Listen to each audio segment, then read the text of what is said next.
obviously, what mission are we on? If you watch the movie, the Blues Brothers were on a Mission from God. mission from God. So we are blessed by God to be here tonight and be participating in this event. I've got some thank yous. Bill's got some thank yous. First off is for Mr. Doug Lennick for the trust you placed in Bill and I for inviting us to be on the steering committee. And you knew that we would push the design process to the limits. So I think we didn't disappoint, did we? And letting us bring in kind of a who's who into some private meetings that helped push this thing along the way over the years. Mr. Paul Gustafson, for the trust he placed in me and Bergie, to squash any, and it's a new word, and I told Paul that, you know how you can spell check a word that isn't maybe a real word, but if you save it, then your computer will have it in there and it doesn't tell you to change it. Do y'all remember the word bureausis? You don't remember bureausis. Paul, they don't remember bureausis. So, Paul, tell them what bureausis is again. Come here. Come on up. Well, it's bureaucracy, but it's the way that second law of thermodynamics says all things move to disorder. So what bureausis is as soon as you invent something, you become more bureaucratic. And so what you want to do is you want to repress the bureaucracy that can be built into the organization, and you want to keep inventing. So minimize the bureausis, maximize the invention, thinking differently. So that was a guiding principle that I remember, and the fact that I can type that in my computer 32 years later and it doesn't spell check it because I've saved it for 32 years. You want to say anything about Doug or Paul? Bill? Of course. So I would like to say, first of all, we're super grateful for IDS doing the project. Jerry and I commiserated on Wednesday when you flew in. We had a cocktail and started visiting, and he remembered a bunch of things. I remembered a bunch of things that we've both forgotten. But at the end of the day, super grateful to IDS for the process. It was unbelievable. I think IDS owes a great deal of thanks to Gustav or Paul. I think you did a great decision in hiring him. Jeff, if you were the one that signed off on that, that was terrific. And just to Doug for the everything, the trust that you placed in us. Hans and I were lucky enough to start in your division. John obviously took a lot more things to heart and implemented than I did. He's been extremely successful. But just super grateful. Thank you. You've been an amazing leader. When you left, it left a big hole. You're very, very hard to replace. So just thank you to you. Thank you to the organization. We had a wonderful time doing it. And I'm sure I'll have something else to say. But A lot of this often comes back to DL, as he's known, DL. Anybody know that's kind of his nickname is DL? Yeah, DL. So I'm not sure exactly how I got invited to do that speech at the national conference, but I'm guessing that was you, Doug, that maybe said, hey, we need Jerry Wade to do that. It's fun to look back on that. I had a lot of fun doing it. I wrote that whole skit, so that was super fun. Paul paid me an incredible compliment here in the last few months when he knew we were going to be here, and he said in his 40 or 50 years he's seen a lot of speeches, right, Paul? And what did you tell me? Bergie's was the best. Yes. So I wanted to thank Jeff Stiefler because, he went on after me. So that was I appreciate you're not holding that against me. So hard. Rebecca, the late night phone calls. Where's Rebecca? I wish, we each had $10 for all the phone calls talking about pushing it to the limit as Doug wanted us to do. And Bill and I will always remember the trip in the limousine to the gay 90s in solid gold. Oh, my. Yeah, there's a memory. Mr. John Hance, thank you so much for your friendship, your belief in Bill and my skill set, flying us down on occasion to speak to your team. And, incredibly grateful for that. Bergie and I were just two guys in the foxhole. I've often told Bill, I don't know how you feel about it, but I would say that I think you all would agree that participating in IDS 1994 was a fully paid MBA, right? I mean, we got such an education, what an opportunity, what learnings. You know, a lot of us have stayed, a lot of us have gone on, but in all of our organizations, you know, it's because of what we took away from IDS 1994. I reminded Paul that Doug and I, not Doug, but Bill and I did fulfill Doug's wishes in that we pushed it to the limit. There was the design process, and then there was a voting process at the end. Does anybody remember there was a voting process? The red card. And do you remember who red carded the design? Isn't that Harvey? No, Bill, you want to show them? You two. Oh, well, sure.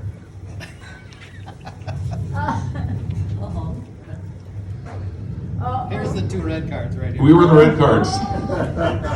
And so that was a scary thing to do. We were given permission to do it. We did it.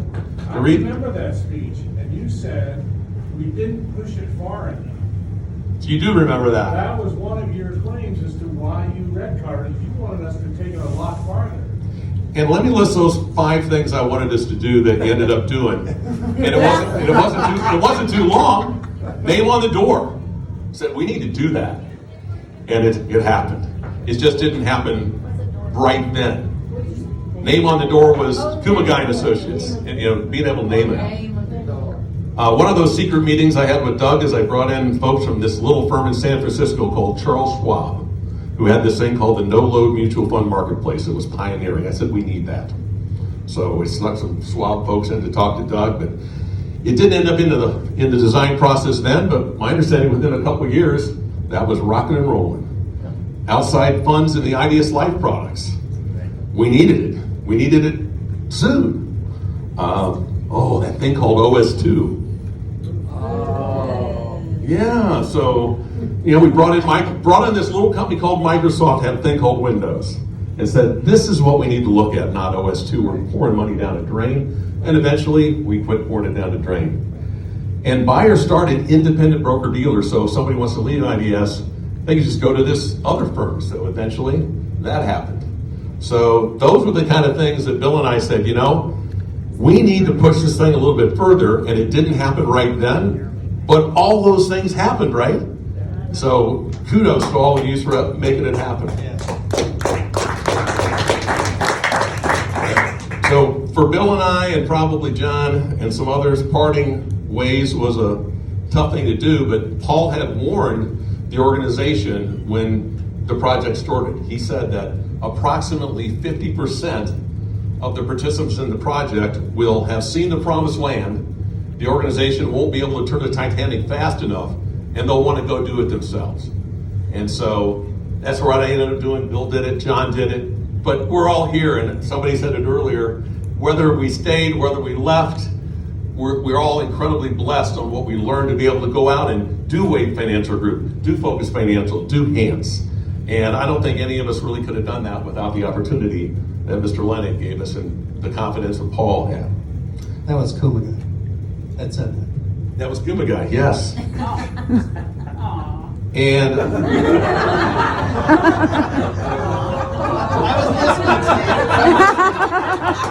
Don't cry, Steve. Don't cry. I'm touched. And Paul has spoken a little bit tonight, but wasn't he just incredible, Paul Gustafson, and what he was able to do with this process? So if you give Paul just an incredible, you give him a big hand.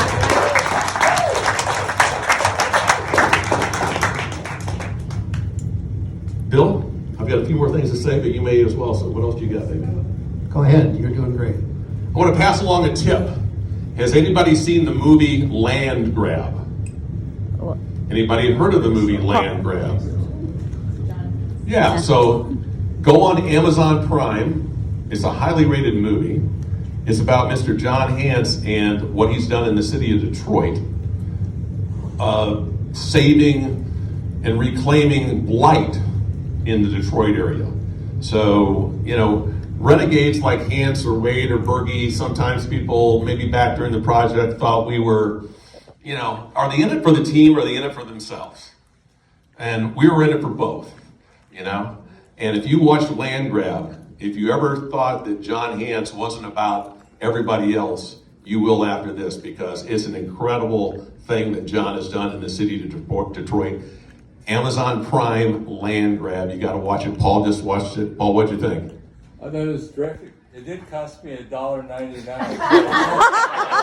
I was wondering if John would be willing to fund. Those of us who do watch. Kuba guy mentioned that too.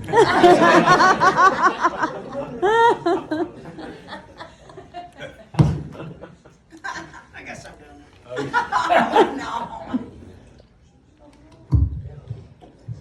No, I was just going to say, you guys, I'm not in the organization anymore. All of you are. And the industry has changed because of the work that you've done. So you should be extremely grateful. You've done great work. It's very, very hard to see it. I don't remember exactly how you phrased it. If you're doing the work, you don't see the work. Yes, I think you said it a little more eloquently than that. But no, it's very, very fascinating. And when Jerry and I just wanted to clarify one thing. When we red carded the design, that wasn't that we didn't believe in the process or what we were doing. We were extremely supportive of it. We just didn't think it had gone far enough in a couple of areas. So to your credit, that all happened after we left, and kudos to you guys. So congratulations. So to Rebecca, let's give it up for Rebecca tonight. What a...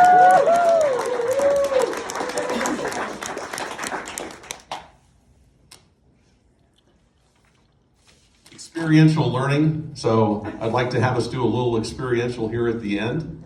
There's a song from Bryan Adams called Summer of '69. Anybody know that song? Yeah. Oh, you know that song. Come on. Okay. In the summer of '69, those were the best days of my life. All right, so this is a tribute to all of us. I'm going to do a couple verses, just speaking them, and then talk about how it related to us. Oh, when I look back now, that summer seemed to last forever. And if I had the choice, I'd always want to be there. Those were the best days of my life. I think you asked people to raise their hand earlier. Said, where were those best days?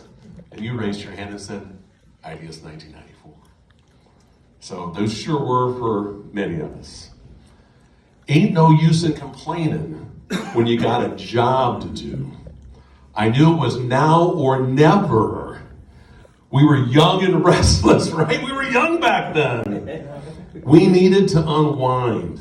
Wasn't that true for all of us? Look at everything that's come and gone.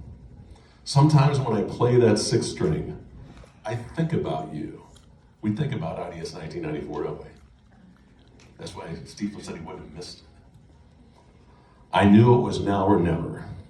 So I think when we all look back, we think about each other, and we know how big our contributions were now and then. We loved it. It really was a now or never project. That's what you said. You said let's make it happen. So we're going to have two sides of the room. This left side is going to say, back in 1994. And the right side is going to say, those were some of the best days of my life. Back in 1994. Those were some of the best days of my life. Back in 1994. Those were some of the best days of my life. We did better. So that's it for Bill and I. We were asked to do something tonight. We couldn't relive the full Blues Brothers gig, but we brought a little Bryan Adams in at the end. And kudos to all of you for being here and all the contributions that everybody made.